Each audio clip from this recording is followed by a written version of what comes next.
2019 թվականի Կովկասյան ընձառյուծը հարձակվեց իմ վրա, այս ժայռերում, այս հատվածում, որից հետո ես ընդունվեցի որպես Կովկասյան ընձառյուծի խնամակալ բնության համաշխարհային հիմնադրամում։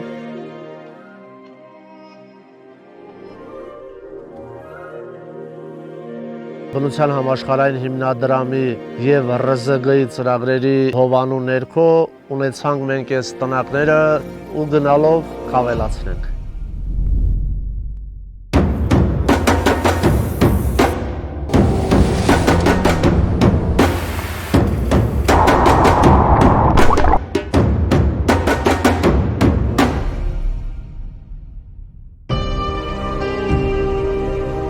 Բիզնեսի առանձնահատկությունը իր դժվար անցանելի ճանապարհներ այդ օֆրոդային վիճակները, որ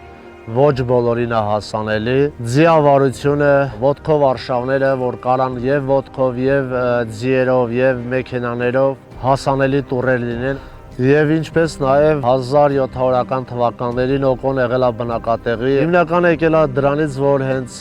Օկոնում լինեն մեր հին նախապապական բնակատեղիներում։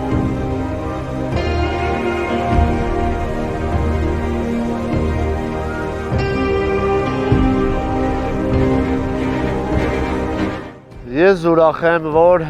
Օկոնում